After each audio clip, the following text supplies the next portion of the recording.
वंशी विभूषित करान्नवनीर दावा पीतंबर वरुण बिंब फलादरोष्ठा पूर्णेन्दु सुंदर मुखा अरविंद नेत्रा कृष्णात् परं किमपि तत्त्वमहं न जाने कृष्णात् परं किमपि तत्त्वमहं न जाने। श्रीमद्गीता चरित्र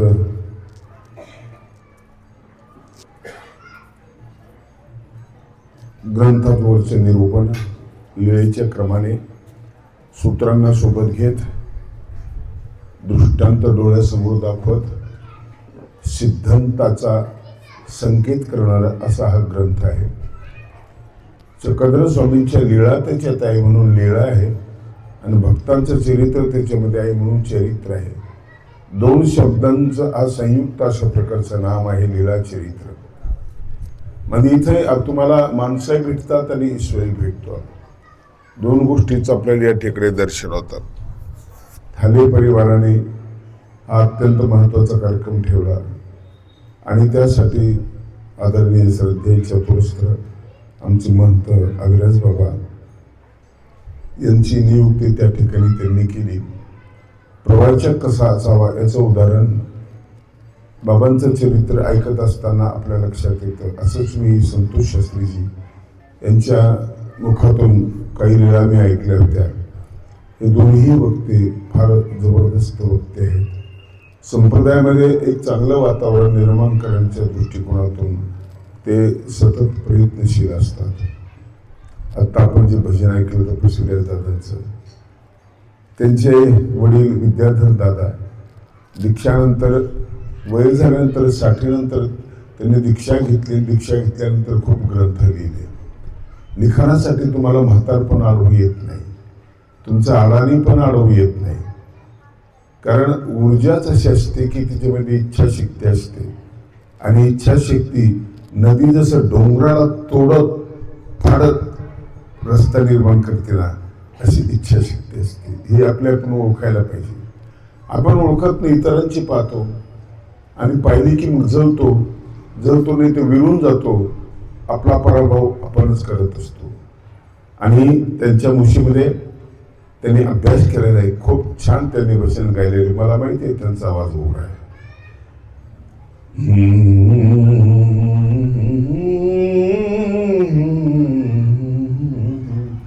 कुठं सुचलं त्यांना मी विचारलं, ही चाल तुम्हाला कुठे सुचली? ते म्हटलं रेल्वेमध्ये प्रवास करत असताना एक बाई होती, तिच्या कडेवर एक छोटं बाळ होतं आणि एक गाणं म्हणत ती चाललेली त्या रस्त्यानं, तिथून मी ते उचललं। बहुरत्ना वसुंधरा एक सूत्र लीळा चरित्रामध्ये आलेलं आहे। मला हे सापडत नाही, मला ते सापडत नाही। तुला सापडत तरी काय? तंबाखूचं नाही एवढं सापडलं तरी तुला कुठेही सापडतो, कुठेही। आणखी एक उदाहरण देऊ तुम्हाला। शोले नावाचा एक पवित्र चित्रपट मी बघितलेला असेल, काही चुकलं का? एक चित्रपट बघितला, त्याच्यामध्ये अमजद खान नावाचा एक माणूस आहे बरं का, आणि त्या चित्रपटामध्ये एक डायलॉग आहे त्याचा, लोकांनी खूप उचललं त्याला, खूप उचललं। अरे ओ सांबा असं तो म्हणतो, ते तुम्ही उचललं। अरे ओ सांबा हे तरी कुठून उचललं? पण मार्गात गेला होता, महावाक्यात गेला होता, मालिकेत गेला होता, तिथूनही सिनेमासाठी उचलण्यासारखं काहीच नसतं। त्याच्या घराच्या जरी एक कुंभारीण बाई राहते, तिचं नाव आहे राधा। आणि तो कुंभार तिला आवाज देत राहतो, अरे ओ राधा। हा म्हटलं बरे गड्या, टोनिंग चांगला आहे, आवाज चांगला आहे। तिला माहिती नाही की हा आवाज तिथं जाऊन इतका फेमस होईल म्हणून। आणि अरे ओ राधाचं तिने अरे ओ सांभाळ केलं। कुठेही काही सापडतं, लक्षात ठेवा। आणि म्हणून अयोग्य जागेमध्ये योग्य सापडतं।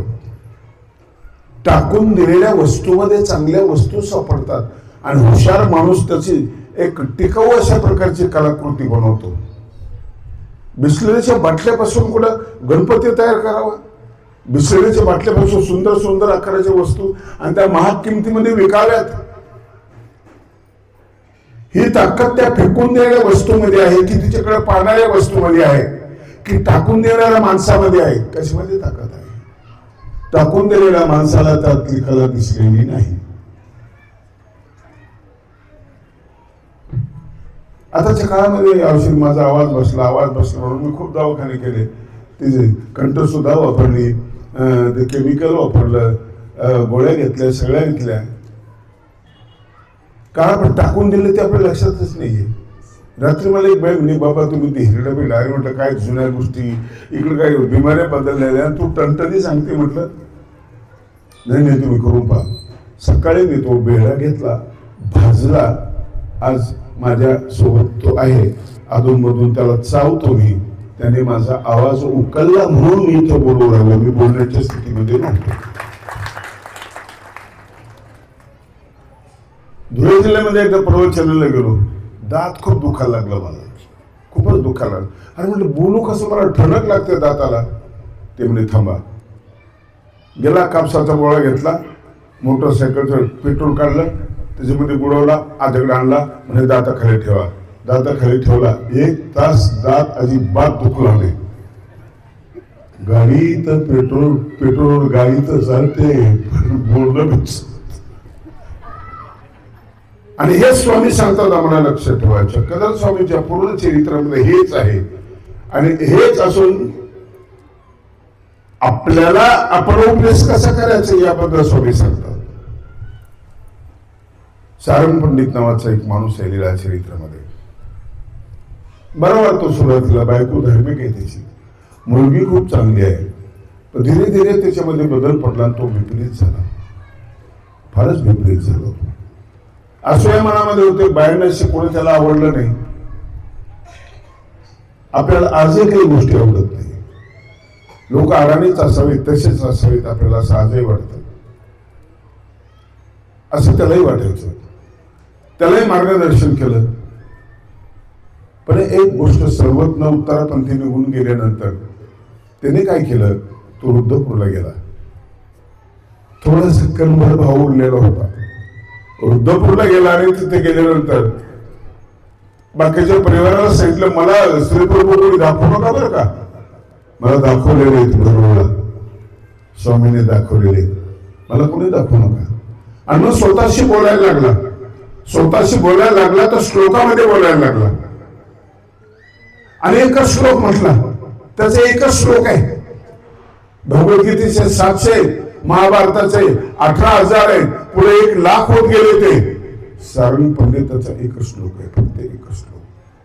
आणि गोड आहे, खूप चांगला श्लोक आहे. सगळं भागवत एक ठिकाणी आणणारा एकच श्लोक आहे. आदौ देवक देव गर्भजनम गोपी प्रयोवर्धन, सगळं राम एका श्लोकामध्ये आलेलं आहे. आलो राम तो पूर्णाधिगमनम लंकापुरी दहनम पश्चात रावण कुंभकर्ण हरणम, एकच श्लोक आहे.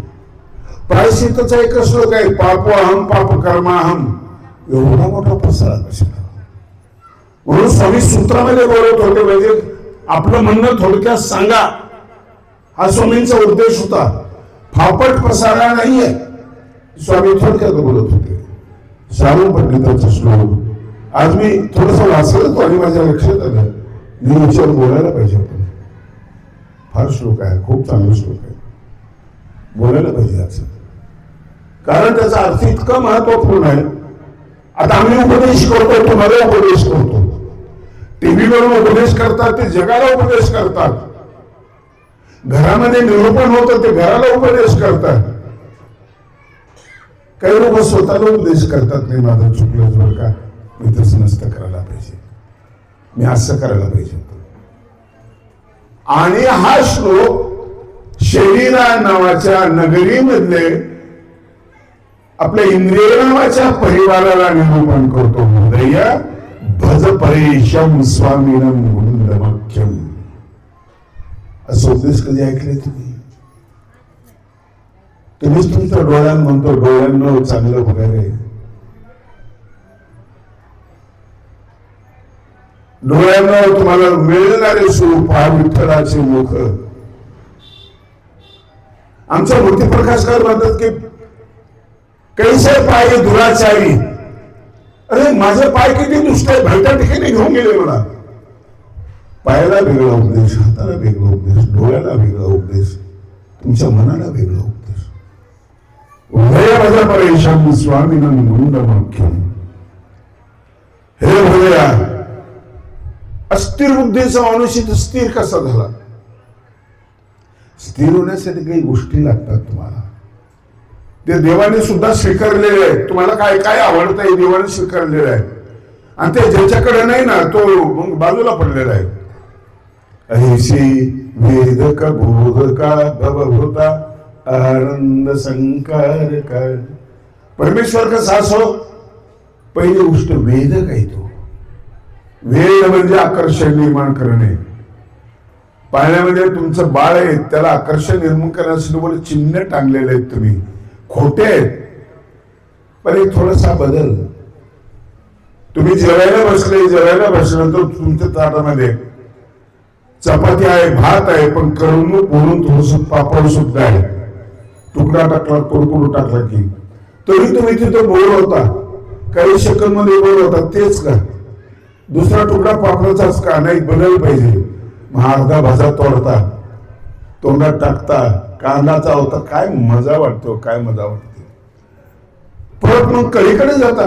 अरे 15-20 मिनिटाच्या जेवणामध्ये तुम्हाला करमणूक पाहिजे याचं कारण तुम्हाला वेद निर्माण करायचं आहे. पहिला परमेश्वरा जो गुण आहे तो वेदक आहे. वेदक आहे तो. म्हणून तुम्ही फुगे नेता, लहान लेकरांसाठी फुगे नेता, आणि त्या मुलांना सुद्धा आपला वेद निर्माण करण्याची इच्छा असते. म्हणून पाहुणे घरी आले, पलंगावर बसले की बाहेर खेळणारी मुलं मुद्दाम येतात, तिथे मस्ती करतात. बाई म्हणते निर्मी चांगले जातात, मेले पण पाहुणे असंच करतात. ते वेधू इच्छितात, मी कुणीतरी बघा माझ्याकडे बघा असं वेधू इच्छित. आणि थोडक्या गोष्टीमध्ये खुश होतं. हुशार आहे तू. आजला काय माहिती नाही, मग परीक्षा दिलेली नाही, बळच हुशार आहे. ते खुश होतं. ते खुश झाले की मग सगळं ठीक होतं. वेधू इच्छितात मुलं रडतात, म्हणजे तुम्हाला वेधू इच्छितात. तुमचं संगीत तुम्हाला वेद लक्षात ठेवा. संगीताशी, झाडाशी संवाद साधता आला पाहिजे. फक्त माणसालाच बोलता येतं असं तुमचा गैरसमज आहे. झाडांना नाही बोलता येतं. शास्त्रज्ञांनी एक प्रयोग केला. झाडाजवळ गेले, एका झाडाला खूप शिव्या द्यायला लागले. उठले की तिला शिव्या द्यायचे, ते झाड सुकून गेलं. दुसरं एक झाड होतं, त्याचं कौतुक करायचं, त्याला गाणं म्हणायचं, संगीत वाजवायचं, ते फळत गेलं. त्यातले जे अणुपरमाणू जे आहेत, जे सूक्ष्म जंतू आहेत, ते खुश होतात. सगळे खुश होतात आणि वाढ लागते. परमेश्वर हा भेदक आहे, बोधक आहे, द्रावक आहे, सगळे. पण पहिली गोष्ट तो भेदक आहे. किती गोड श्लोक आहे हा तुझ्यासारखा. ऐशी वेदक. बरं वेदक झालं का कृष्ण झालं, गेलं मग तिकडे पुढे बोधक. तू वेदक आहेस, तू बोधक सुद्धा आहे. तो सुरुवातीला माणसं वेदक होतात ना, येतात ना, निराश होऊन जाणारी गर्दी वाढते ना. फळात कोणी थांबत नाही ना जवळ. खूप गर्दी होती, आता कोणी येत नाही. खूप गर्दी होती, आता कोणी येत नाही. खूप त्याला मानायचं, आता कोणी मानत नाही. फक्त तो वेदक होता, आता तो बोधक झाला. बोधक म्हणजे जाणीव, बोध म्हणजे जाणीव, आणि बुद्ध म्हणजे ज्ञान. आता तो बोधक झालेला आहे. दुसरी गोष्ट ऐशी वेदक बोधका. बरं, दोन गोष्टी झाल्या. परमेश्वराची संपत्ती सांगतोय मी त्या तुझ्या अवसरामधली. तिसरी गोष्ट वेदक बोधका भवभूता भवभूता. भव म्हणजे संसार, त्याचा हरण करणारा, संसाराचं हरण करणारा. एवढा तो शक्तिमान आहे. प्रत्येक शब्दामध्ये एक एक शक्ती सांगितलेली आहे. आनंद संकार का, आणि आनंदाचं संक्रमण करणारा. लोणारला कृष्णदेवराय गेला, तिथं स्वामींनी काय दिलं त्याला? काहीच दिलेलं नाही. आनंद दिला. देता का तो? काही नाही देत, देता येतो, देता येतो. आता गीत ऐकताना ऐकलं तुम्ही, आनंद ऐकले. कुठलंही गीत ऐकताना तुम्हाला आनंद होतो की नाही? आनंद होतो म्हणून तुम्ही गीत ऐकता की नाही? आनंद असतो. आणि गीतकाराकडे प्रतिभा असते, शक्ती असते, प्रतिभा शक्ती. जगदीश खेबोळकरांना विनंती केली की आम्हाला असं तुम्ही गाणे लिहून द्या शरीरामध्ये की ऐकल्याबरोबर माणूस धुंद झाला पाहिजे. काय प्रतिभा! धुंदी कळाना धुंदी फुलांना शब्द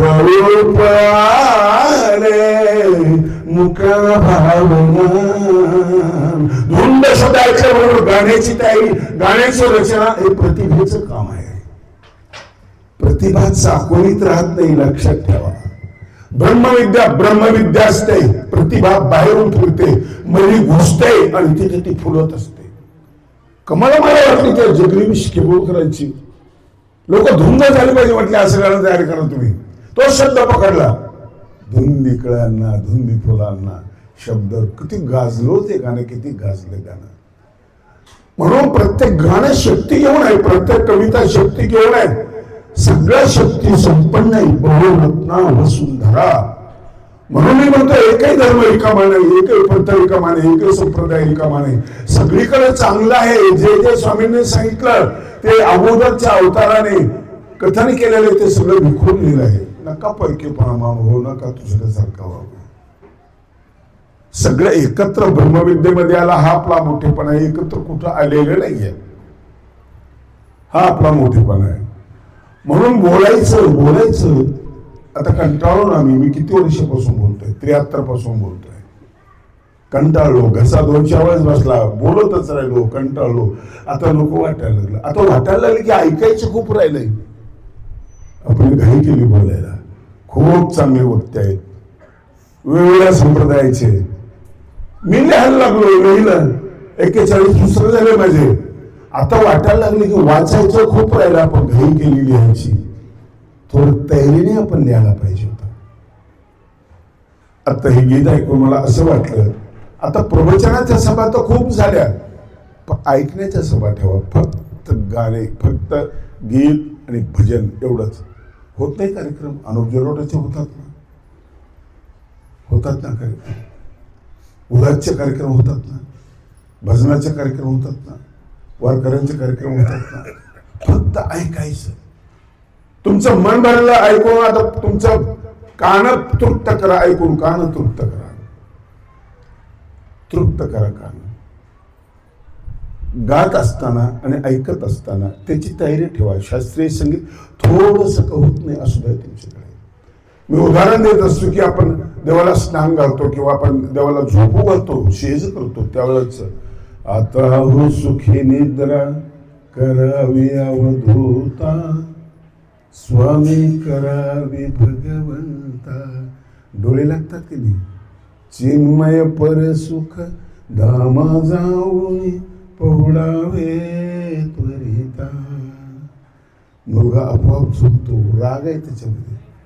पाय घड्या घातल्या स्वामी नवविधा भक्ती, स्वामी नवविधा भक्ती. ज्ञानाच्या समया उजळून लाविल्या ज्योती. आईचं अंगाई गीताने लेकरू का झोपतं? आईच्या गीतामध्ये प्रेम असतं. आपलं गीत वृक्ष असतं. भाड्याची माणसं गीत गातात आणि रडतात ना, डोळ्यामध्ये आसू नसतो. अभिनय छान करतात, अभिनय छान करतात, छान लिहितात लोक. व्याकरण असतं, आईकडे व्याकरण असतं, अंतःकरण असतं, ही भाषा असते. तानसेन प्रसिद्ध गायक होता. मीरेचं ऐकलं. मीरेला म्हणाला, मीरा अरे मला तुझं गाणं ऐकायचंय. तिनं गाणं गायलं. गाणं गायल्यानंतर तिच्यामध्ये चुका दिसल्या. म्हटले तू गाणं गातेस पण तुझ्या गाण्यामध्ये राग नाही आहे, राग नाही तुझ्या गाण्यामध्ये. मीना म्हणाली मेरे गाने में राग तो है नहीं लेकिन अनुराग है मेरे गाने में. एकच शब्द तुम्हाला असा झटका देतो, लक्षात ठेवा. खाडकन भानावर आणतो एक शब्द. गांधारी दुर्योधनाला म्हणते दुर्योधन जी मातोश्री, अभी तो तूने तेरी भाभी का वस्त्र उतारा है, अब दुशासन को कहो कि मेरा भी वस्त्र उतारो. पाणी झालं त्या कठोर हृदयाच्या माणसाचं. ही स्त्रीमध्ये ताकद आहे, शब्दातली ताकद आहे. आणि म्हणून हा श्लोक इतका महत्वाचा आहे की हे हृदय सगळ्यात श्रेष्ठ हृदय आहे माणसाच्या शरीरामध्ये. हे डोळ्यांनो, हे कानांनो, तुम्ही अमुक ऐका तमुक करा. ऐशी वेदक बोध का भाव होता आनंद संकार का. आनंदाचा संकार म्हणजे संक्रमण करणारा ईश्वरा. काय काय तुझ्याकडे? तो वेदक आहे, तो बोधक आहे, तो भवभूत आहे आणि तो आनंदाचा संकार आहे. कैवल्याधिक दानदायक सदा. तू दाता सुद्धा आहेस. लोक जमतात का तुझ्याकडे? ज्ञानी येतात का? तू दाता सुद्धा आहेस. अडाणी माणसाकडे लोक जात नाही. गाडी घ्यायची तर त्याची माहिती असलेल्या माणसाला आपण विचारतो. कैवल्याधिक दानदायक सदा. उदार आहेस तू, उदार, फार मोठा उदार आहेस तू. औदारी हा गुणही महावाक्यामध्ये 8 गुण आहेत. त्यापैकी एक आहे सौंदर्य वेगळं, लावण्य वेगळं, औदार्य वेगळं, सौभाग्य वेगळं, दया मया कृपा करुणा याने तू युक्त आहेस औदार्य गुणाने. औदार्य म्हणजे उदारतेच्या मधून जन्माला आलेला, उदारतेचा पुत्र, उदारतेचा अपत्य म्हणजे औदार्य. तू उदार आहेस. ज्ञानेश्वरीत एक गोड ओवी पहा औदार्य शब्दाची व्याख्या केलेली. तुझे औदार्य जाणो स्वतंत्र देताना वंशी पात्रा पात्र कैवल्य ऐसे पवित्र वैर्यही दिले. तू उदार आहेस. देत असताना तू लायकीचा आहे की न लायकीचा आहे हे पाहत नाही, तू देऊन टाकतो. कारण तू शत्रूलाही तू कैवल्य दान करतोस. शत्रूलाही कैवल्य दान करतो. कर्ण उदार होता. औदार्य गुण नव्हता पण खूप उदार होता. ज्यावेळेस त्यांनी बाण लावला धनुष्याला आणि सोडायचा अर्जुनावर, त्यावेळेस तिथं तक्षकाला म्हटलं थांब, मला बाणावर बसू दे. तो तुझा शत्रू आहे, माझाही शत्रू आहे. त्याला बाण लागला की मी डसतो, त्याला मारतो. कर्ण म्हटलं नाही, त्याचं माझं वैयक्तिक वैर आहे, मी कोणाची मदत घेणार नाही, कोणाची मदत नाही घेणार. मरता मरता तो सोन्याचा दात काढून देतो, अंगावरचे कवच काढून देतो. तो मरण दुसऱ्याच्या हातामध्ये देतो. म्हणून कैवल्य ऐसे पवित्र वैर्यही दिले. चोर संगाती सोडवणे लीळा वाचली गेलेली असेल तुम्हाला. चोर पकडलाय, खाण्यामध्ये घातलेला आहे, सर्वत्र झोपले एका ठिकाणी. सैनिकाने बैठलं, म्हटले ते चोर झोपलाय, झोपायच्या नंतर करतो, पकडलं, नेलं, त्याच्यासोबत दुसऱ्या खोड्यामध्ये पाय टाकला. नित्यमुक्त असलेल्या परमेश्वराने त्याला थोडस बद्ध करून टाकलं. प्रासंगिक आहे, तो काही बद्ध होत नाही, पण तो नित्य मुक्त आहे ही गोष्ट जशी खरी आहे ना, तो तसा नीतिबद्ध आहे ही गोष्ट सुद्धा खरी आहे. हा शब्द तुम्ही नवीन ऐकला असेल. नीतिबद्ध आहे तो, नीती कधी सोडत नाही तो, पण ती नीती सुखकारक आहे, उपकारक आहे, म्हणून तो नीतिबद्ध आहे. आणि म्हणून औदार्य त्याच्या ठिकाणी आहे. आणि म्हणून तो म्हणतो आधी सांगाती. आपण म्हटलं ते चोट्टय, मी नाही, ते चोट्टय, ते चोट्टय. स्वामी काय म्हणतात, आधी सांगाती. कोणाला दिलं? वैर्यही दिले. हा एक गुण महत्वाचा आहे.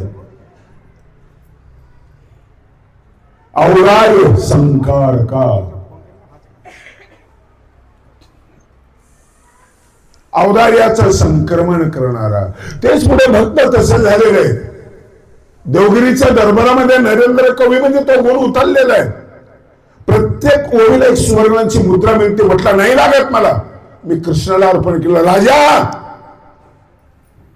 आमच्या कवीच्या कुळाला बदनाम करतोयस तू. मी नाही बदनाम होऊ देणार. पैसे ठोकर मारणारा आजही 5,000 10,000 स्वतःला विकतोय माणूस, मतदान करतोय. काय रे किंमत तुझी, मरमर सोच्या जीवा तू ते काय मग काही देशी. एखाद्या नेत्याकडून 10,000 घेतो मतदानाचे, बाबा घरी गेले 50 रुपये पूजा करतो. तुम्ही लंबी नोट करून दाखवतो, गडीमध्ये आखूड दिसते, बारीक दिसते म्हणून अशी लंबी करतो, थोडं म्हणून असं चेपतो, अशी अंकुची दार दिसली पाहिजे. मग बाबाच्या कपड्याला लावतो आणि बाबाच्या डोळ्यात घुसवून नाकात घुसव भांबवलेल्या असं करतो. मोठा उदार होतो. तिकडून घेतले, स्वतःला विकले.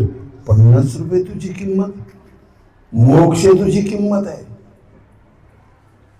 स्वामी त्याला परत परत आधी सांगा ती, पाय धुवायचे म्हणजे आधी सांगा ती, म्हणजे जेवण करा पाय धुवा आधी सांगा ती, बसा आधी सांगा ती, पाठ ठेवा आधी सांगा ती.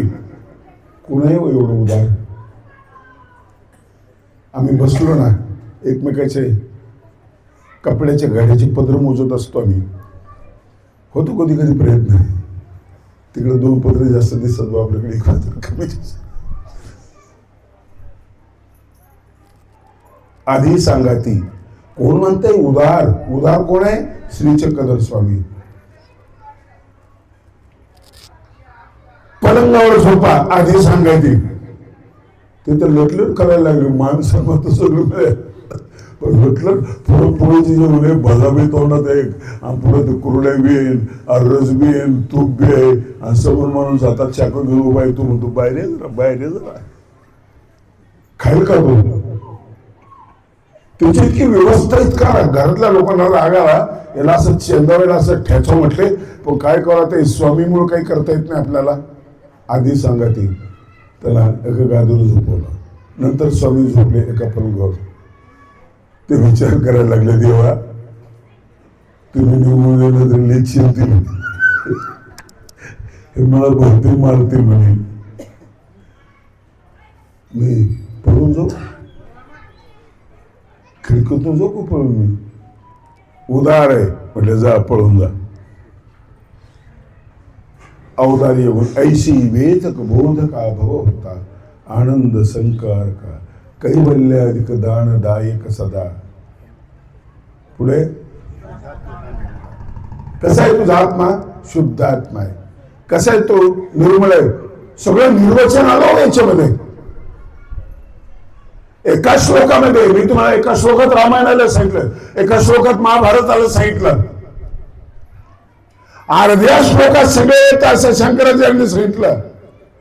श्लोकार्धेन प्रवक्ष्यामि.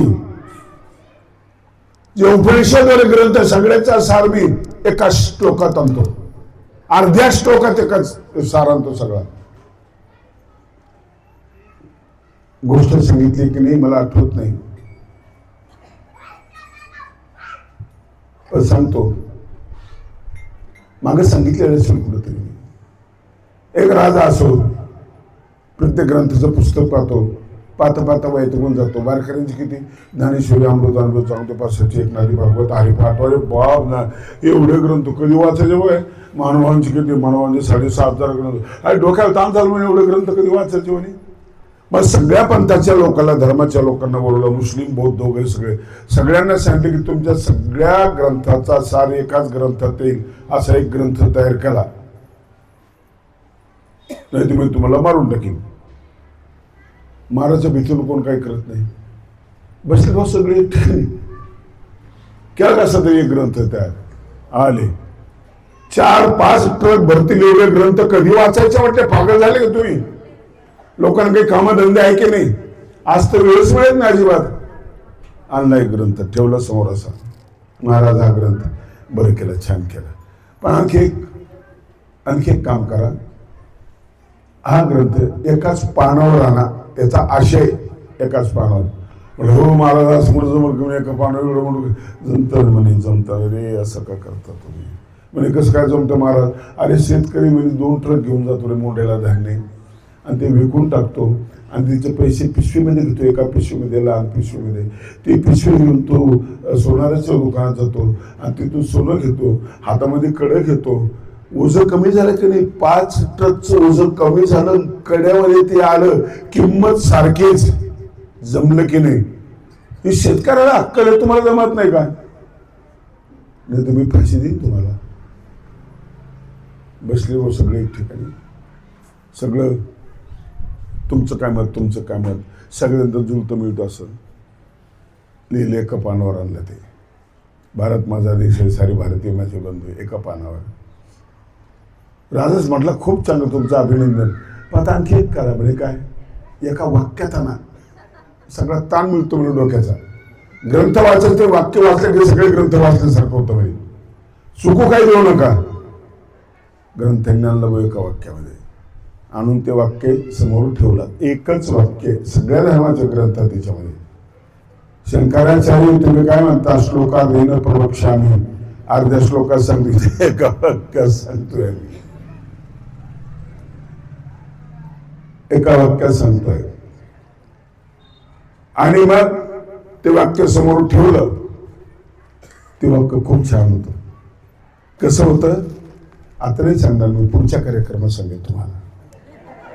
पण खूप खूप गोड होतं ते वाक्य, इतकं सोपं आणि सगळं त्याच्यामध्ये आलं असं ते वाक्य होतं. सांगूच का आता? जगात फुकट काहीच भेटत नाही असं ते वाक्य. शिक्षा फुकट भेटत नाही काहीतरी कुठाने केल्याशिवाय, सत्कार फुकट भेटत नाही काहीतरी चांगलं केल्याशिवाय, नरक फुकट भेटत नाही, स्वर्ग नाही, मोक्ष फुकट भेटत नाही, काहीच जगात फुकट भेटत नाही. एवढंच ते वाक्य आहे. एका वाक्यामध्ये एक निर्वचन आहे, एका श्लोकामध्ये आहे. ऐसी वेद बोध का भव होता, आनंद संकार कैवल्य अधिक दिनदान दायक सदा, शुद्धात्मका निर्मळा. पुढे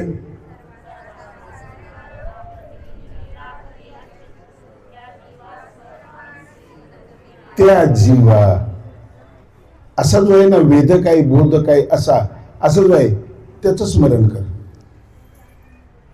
त्याचं स्मरण कर. अभयलाल बाबाची पोथी चांगली आहे ना, ऐकत जा, युट्यूबवर ऐकत जा. संतोष शास्त्रींची पोथी चांगली ना, ऐकत जा. जिथं वेदकता नाही, बोधक नाही, काहीच नाही, काहीच नाहीये, मग आम्ही काय करतो, उठी करायची, चला उठलं, चला उठलं, करा सुमरण, करा सुमरण, चला सुमरणाला. ज्याच्यातून कुठला रस निर्माण होत नाही असं का करताय तुम्ही? तुम्ही वक्ता निवडता, बाबा निवडता, निवडत असताना एक निकष आहेत त्याचे. ऐशी वेदक बोधका भवरता आनंद संकार का कैवल. हे सगळं किती गोड श्लोक आहे हो. कधी आपण विचार केला की या श्लोकावर? मला बोलायचंय, तुझ्या समोर बोलायचं, मला 15 दिवस बोलायचंय, 15 दिवस. आणि संगीतातून बोलायचंय, मला महावाक्य सुद्धा करायचे, संगीत महावाक्य करायचे, आणि संभाजीनगर मध्येच करायचे. संतोष शास्त्रीचं सहकार्य असलं तर. पण भाकरी आणत जा, पंगत नाही. फुकट महावाक्य करतो मी, एक पैसा लागू देत नाही. भाकरी आणत जा, बसत जा, तुम्ही खात जा, मला खायला देत जा. कार्यक्रम संपला की घरी निघून जात जा. ठाणे साहेबांनी छान कार्यक्रम घेतलेला आहे हा. तो श्लोक अपूर्णच राहिला, पुढे कधीतरी पूर्ण करू आपण. हृदय भज परिश्रम स्वामीनम गुंडमाख्यम नयन निखिले लोका धारम आलोक्य मिशन. फार सुंदर श्लोक आहे. एका श्लोकावर खूप. आणि गंमत अशी की मी हा श्लोक का बोला उठला याच्यावर आज उपक्षित माणसाने केलेला श्लोक आहे. एका विरोधी मताच्या माणसाने केलेलं हे कौतुक आहे, ते जास्त महत्वाचं आहे. आणि म्हणून शिवाजी महाराज वारल्यानंतर आनंद झाला. औरंगजेब सिंहासनावर बसलेला आहे, अनेक सरदार पळत गेला ही आनंदाची बातमी सांगायला, ओरडत गेला. म्हणून झालं काय, शिवाजी चला गया, शिवाजी मेला. त्याला वाटलं हा उड्या मारली.